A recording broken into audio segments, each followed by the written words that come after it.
So how's everybody's summer going? It's been it's fascinating. I find it so amazing in the States that there's some schools that are June and July off, and then they're back in August.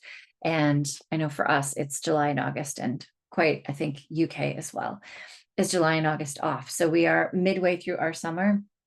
Uh, my kids have been busy having fun, just getting friends over, and we homeschool. So when they don't have their friends over, they actually do their work because they enjoy doing their classes. So it's been here, me trying to get work done when I can.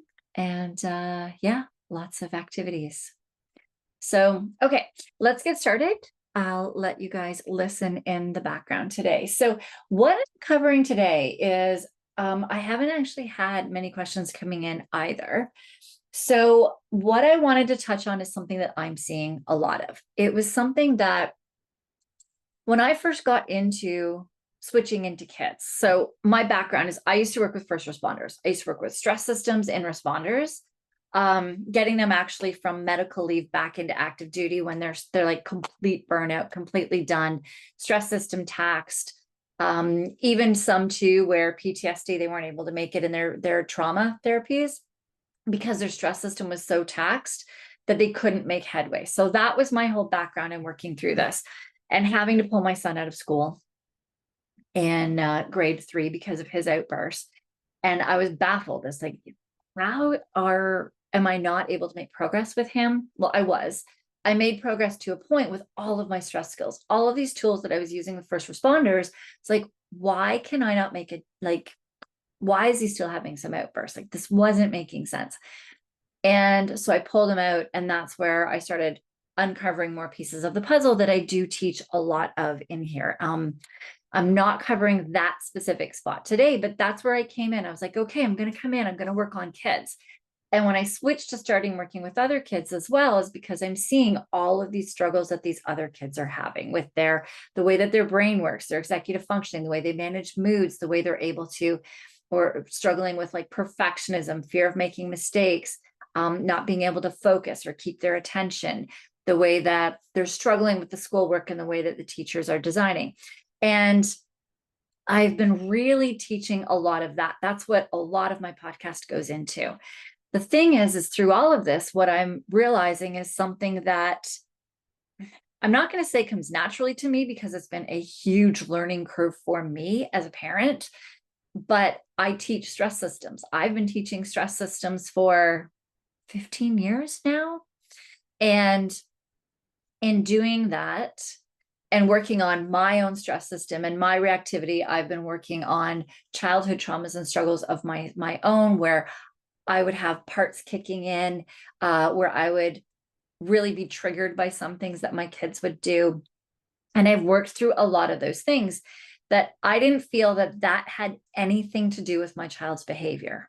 And I was very wrong, because as I've been working more and more with kids and parents, I'm seeing, so I have a hair.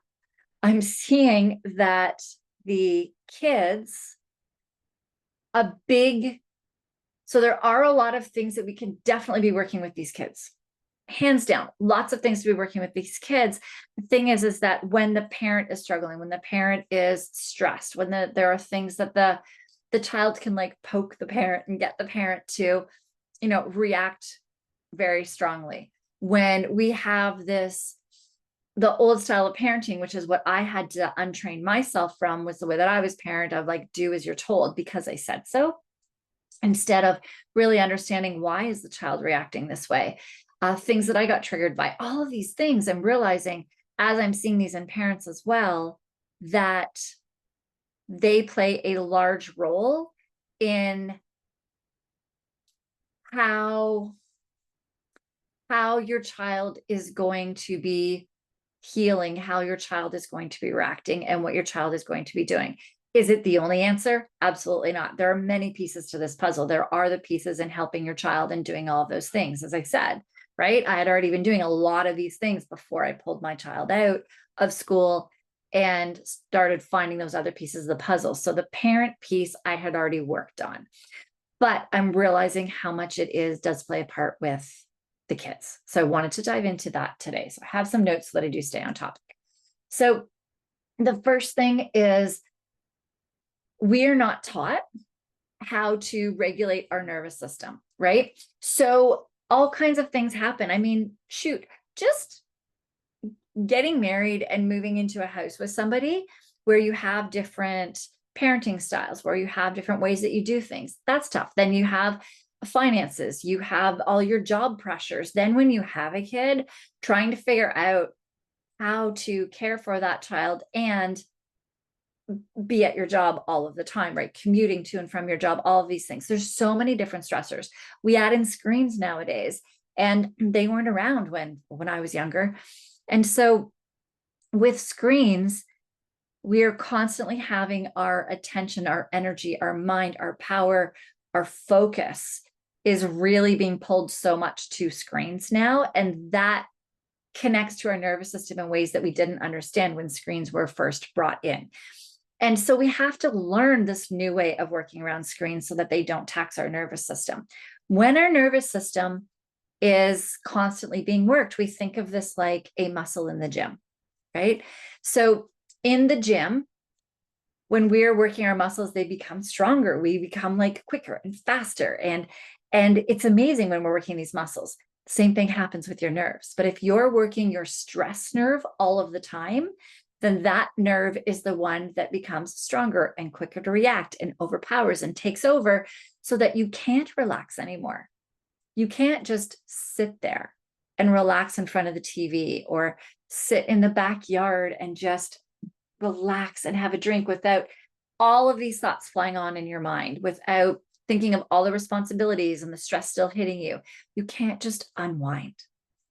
That's where we see, even on vacation, that it takes some people like the whole entire week until they can actually unwind, unless they still had to do some work and still were connected, right? During those times. So this is a really big, important part, that our kids mirror our emotional regulation. And when our stress nerve is kicking in all the time, we become heightened reactive to many things. So when kids do small things, or when small things happen, when we're running late for something or we're stuck in traffic, the way that we react to that, our kids see. And how our nervous system is being pushed and being taxed is what our kids see. So if we go back to the animals that I speak of, if we're in clownfish a lot, where we need to be fixing this child all the time, or we need to be fixing and doing and never stopping, never relaxing, never being able to just stop and slow down, we're always in that go, go, go mindset. That's that clownfish. Then our kids are seeing that, and they're getting into that spiral as well. When we're in shark, where we bite off their head really, really quickly. This was me. This used to be me completely, was the shark. And I would get really upset for like the smallest things, right? Being too loud, or this person didn't do this thing, and if we get into that shark, and that's what our kid sees, is that's how we react to things. So the other one as well is the turtle. And the turtle is where we pull in, we get quiet, we get closed off. That's not me. That's my kid's dad, where he will just get really quiet and not engage and disengage. And so our kids see those different reactions, and our kids then mimic those reactions. That's how they learn that they should be reacting in those moments, that they should be, being in those moments. So I would really ask for you to stop at this moment and think about how you react to things.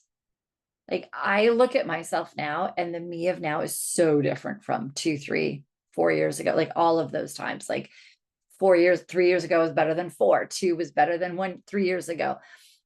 And the things that just don't even faze me anymore, that I'm like, okay, you made a mistake. What are we going to do about it? Like, how I react now is so different, like so different.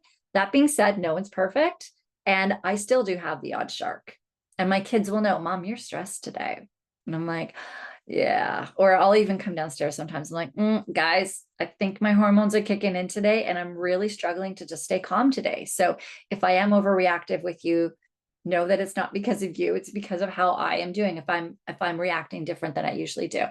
And they'll help me. Do you need food? Do you need water? They know their tools to take out too, to order to be able to help. But sometimes with hormones, I just have to wait for that hormonal shift to happen, because perimenopause is a great thing. And it's usually just later on in the day that I'm all of a sudden a human being again. Thing is that I'm cognizant of it. So I actually step back even more during those times, because I know that I am. And I'll tell my kids, I'm going to be stepping back more today. I'm not going to engage as much, because I know I'm just going to be, irritated by so many things today. And they know it, and they see it, and they know my reaction is going to be. And it's still not great. And there's still times I don't always catch it. So then in hindsight, I go back and I apologize. So no one is going to be perfect, but what I am going to ask is that right now you stop and think of how you react. How stressed are you? Are you ever able to stop? Are you constantly doing? Are you feeling like you're constantly this hamster on the wheel? Got to get them up, got to get breakfast, got to get them ready, get them out of the house, get them to whatever camps or programs, or get them to school so that you can get to work. You get home from work and you're rushing to get dinner, and then you have to clean up and organize and do things until your head hits the pillow. Like, is there ever any time for you to recover? And you might be saying, I can't. Everything you just said right now has to be done, right? And it maybe does have to be done, right? At the same time, though, it usually takes us longer. It takes more energy, and it doesn't happen as well, as smoothly as it would if we actually were able to take those breaks and those time for ourselves, even if it starts off being 3 minutes at a time, in order to set that example for our kids, but also to be the person that our kids need, the person that we need and want ourselves to be. And that's not easy. So this is where I've kind of discovered recently that, yes, I do want to be helping all of these kids, but I also need to still be helping the adults, which is what I've been doing my whole entire sleep stress and, like performance coaching career.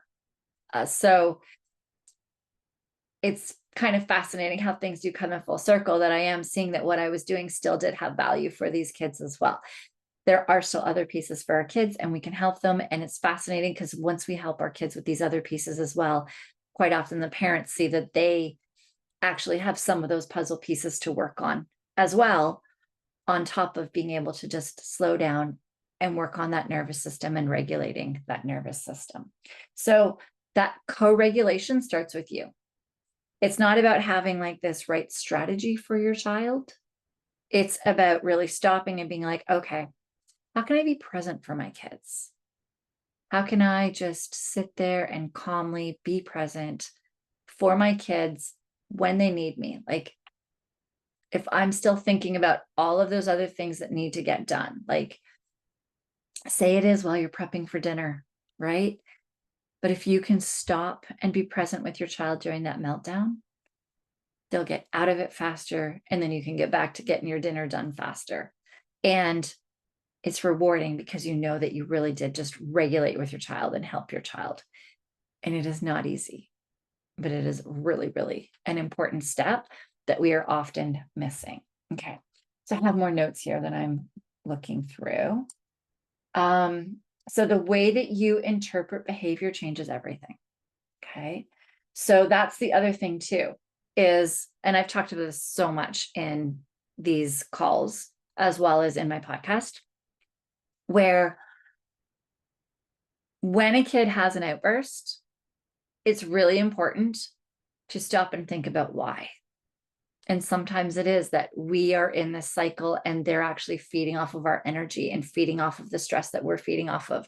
If we've come with the intent that we have to fix this child constantly, then that child feels that they are broken. And so we have to really stop and think as to, why is this child having these meltdowns? Why is this child not having the confidence in themselves? Why is this child not able to regulate moods? And there's so many pieces to this puzzle, because this is not just going to solve everything in you fixing yourself. It's going to be a big piece. So if you take that piece that you can control now out of the equation, then we can start diving into what are the other pieces to help your child. But if we're in that clownfish or in that shark, or we keep shutting down, then that child's not going to feel safe. And we're not going to be able to get to the root cause of really what is happening that is causing this child to have their meltdowns. And it also, I just covered this a little bit, but kids borrow your belief in them. And if you are constantly telling them what they should do, telling them they need to use all of these tools, telling them that, if the tone of your voice, the stories that they hear you saying to other people about them, your expectations of them, if they're not able to reach those expectations, they feel like a failure. They feel like they're broken. They feel like they're not good enough. And I'm going to tell you, these were a lot of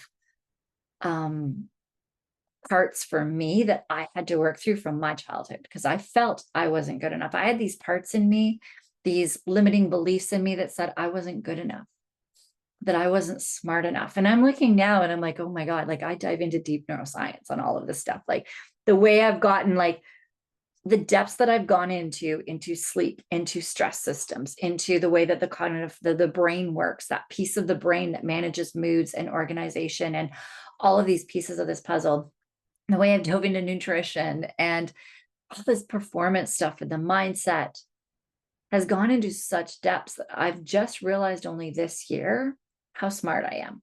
I'm 51 because I had beliefs from a child because of my parents' reactions to me. I had one that was a turtle and one that was a shark. And one was always putting me down and yelling at me. And I was a child that was outside of the box in my thinking. I always wanted to dive down deep rabbit holes and ask millions of questions. And I had a parent that thought when I asked a question that I was questioning them instead of wanting to learn and know. And I would get put down, and it made me have these limiting beliefs that I wasn't smart enough, that I wasn't good enough, that I didn't know things, that I shouldn't ask questions, that I should just be quiet and not have a voice. And it's just taking me to almost 50 years to realize that, discover that, and work through that because of my parents' own struggles, which those were their reactions to their childhood, to their struggles, to how they learned to protect themselves. And it's our turn now to start breaking those generational patterns. Our parents didn't have access to therapies like we have. I've become an internal family systems therapy coach. So it's like, in order to be able to really understand all of these pieces and these parts and to be able to work on them and understand them, and it plays such a large role in how we react to our kids and how our kids interpret their worth. And when these kids are constantly going to occupational therapists, to all these things, how we empower them with it or give them the message that they're broken can go two different ways in how they see themselves and view themselves for the rest of their lives. It's very, very important, our role in how we take it. I am working on getting my kids into working with somebody that does what I do with kids, because it's easier for somebody else to do it than for me to do it myself. And my one son is all on board for it because I've worded it as, hey, these are the things that that you have a struggle with. No one's perfect, but you can learn how to overcome this to get better at this so that schoolwork becomes easier for you, so that all of these things become easier and you can do them and you can kick butt. And we are like empowering him. He's like, yeah, I want to work on this. This is cool. I want to be better in this. My other son, though, does struggle with not wanting to be coached, not wanting help because of his fear of making mistakes and thinking that that's somebody saying, like my father, where if somebody's questioning you or having you work on things that you're not good enough. And he's working through that and getting much better with that, which is where I'm finally able to get him to go to somebody. But I needed to work on that piece with him first before I got somebody else to help him. Because until he realized and learned that he wasn't broken, that these are just that nobody has, like, that we're always working on ourselves and that nobody is perfect and nobody has all of these skills down pat. But if we start working on some of these skills, then it makes life easier for them. And then they can always be learning and doing. And I'm teaching them that learning things and working on things and asking questions and having people, help you with things, because that's what they're good at, because we can't be good at everything, is where we become stronger and more successful as people. And I've had to work at him on learning that that's empowerment versus you have a struggle. And understanding too that everybody has strengths and weaknesses, and I've been showing him what his strengths are. And that is what we did before he actually started working with other people. Sometimes too, when you're working with other people, they will teach that to your kids as well. I know it's one thing that I do when I'm working with these kids. And so that's really important for them to know, because those messages can cause traumas in them as they have with us as well. So the next thing that I have is that your triggers are a clue, not a character flaw. So that kind of goes into a lot of things that I've already mentioned, is that when you get big emotions to your child, that often might be because of things that have been instilled in you in your life, or triggers from you in your life. So we have been brought up and have been raised to believe in the old style of parenting that is slowly changing, but that old style of parenting has such belief systems ingrained in our nervous system, ingrained in who we are, that we feel that as we're starting to break out of that mold, that we may have like some guilt that comes up, like, oh, but my parents are going to judge me. They're not going to think I'm a good parent, or other people will judge me out in public. If I'm, while my kid's having a meltdown, just sitting with them instead of yelling at them and telling them to stop, or making sure that they do something because I tell them so, not getting them to understand it and work through their emotions and giving them what they need in that moment, which might be actually getting them out of a environment that is too overstimulating for them. So it's very different. And we need to think about, though, when we have triggers that are triggering us, that allows us, that gives us that power to be like, oh, wow, this is triggering me right now. Like, I want to yell at my kid right now, or I want to get really angry and mad. Where's that trigger? So it actually gives us the power to actually pause and reflect and think, why am I so triggered by this? Why am I so angry by this? And I had somebody tell me years and years ago that when somebody's reactions or what somebody does bothers you a lot, it's either two things. One is that it really goes against your morals and your values. The other is that it's something that you wish that you could do that you're not doing, that you're not having a voice for. So I know one thing is there used to be this individual that would always ask for things and people would give them to them. And it really bothered me. I'm like, why is this bothering me so much? And I realized it's because I don't ask for things because I didn't think I was worth it. And I was also taught from a young age that asking for things was wrong and bad, and you don't do it. So you start thinking of whenever you're triggered, why? So you can take it as power instead of getting angry or mad at yourself for getting upset or for getting angry or for getting anxiety or for going into this anxiety, I need to fix this with my kid mode. And if you can stop and pause and go, this is a learning lesson for me. Why? Why am I feeling this way? Why am I here? Why am I feeling this? And that's where too, like I start with when I'm working with kids and clients, I bring in all the tools in the toolbox, but then we also work on the parts with the IFS informed therapy coaching, right? Because that's when we can start diving into learning, why are these parts kicking in? What memories do these parts have from my childhood that are triggered when my child acts a certain way?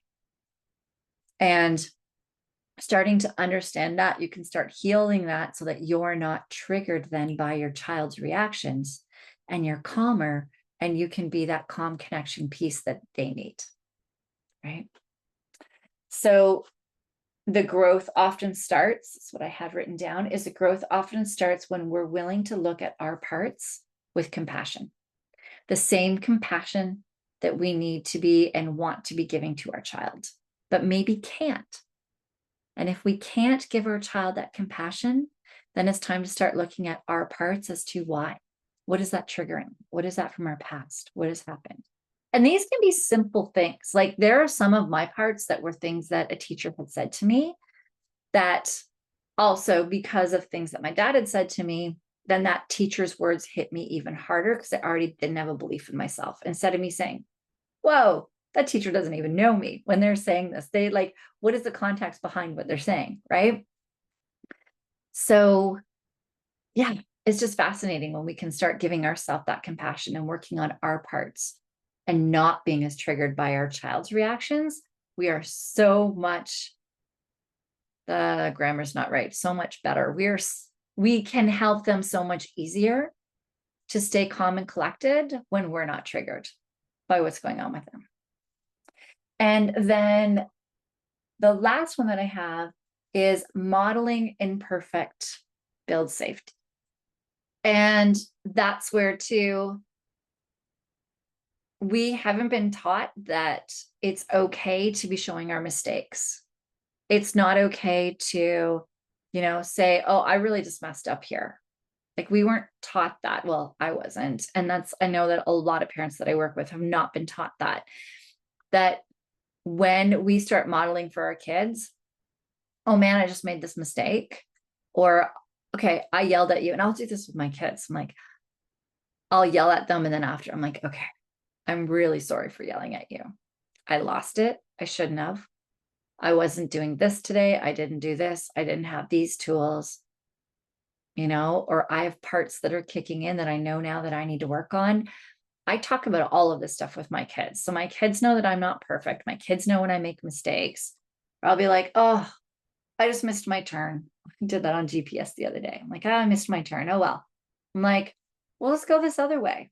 It's going to take us 2 minutes more, but I get 2 more minutes with you in the car. So that's good.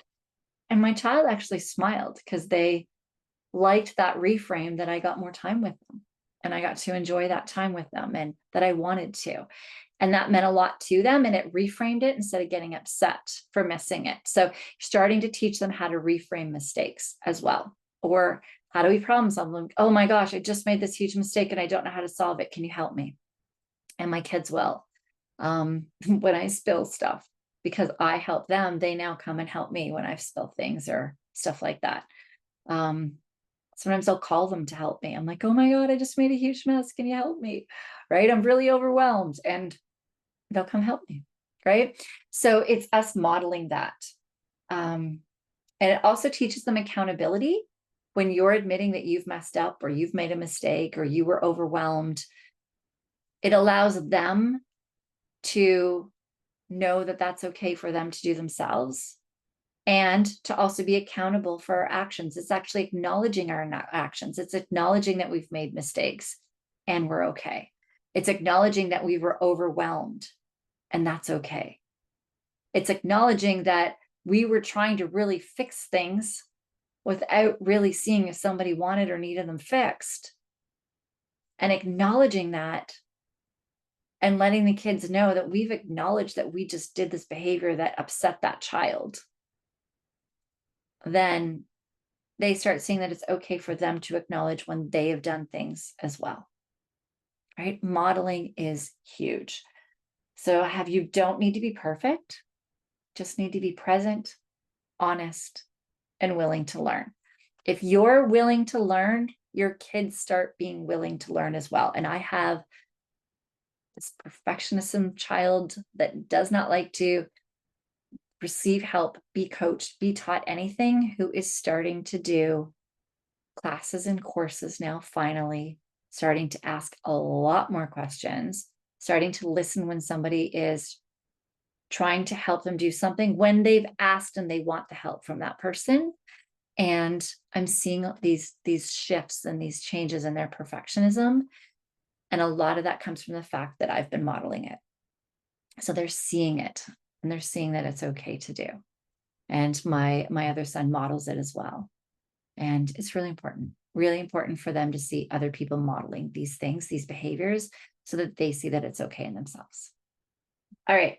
So that is what I really wanted to go over with you guys today, because the parent's role plays a much larger role than we give credit for. Then, just it's such a large role.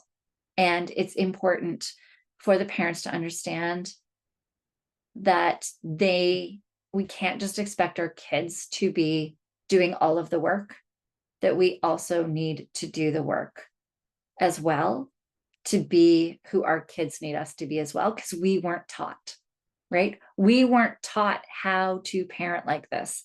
We weren't taught how to be the person that a child with big emotions really needs us to be. So this is a learned skill. And once you can learn it and be that person and do that work on yourself, you'll start seeing shifts and changes in your child. And then they're more willing to do the work on themselves as well to improve themselves and be better themselves as a person. All right, that is it for today's Ask Andi. If you have any questions, feel free to pop it in the chat. Feel free to unmute yourself. If you have another question on something completely different as well, feel free to ask. I'm here to answer it for you. So we do have one guest on right now. If you have any questions, I'll just give you a moment to type it or unmute yourself. And if not, then that will be it for today's Ask Andi. I do have one more Ask Andi happening. I believe it is, I was going to switch it maybe. It's August 20th. It's when my one son is at camp. He's at curling skills training camp.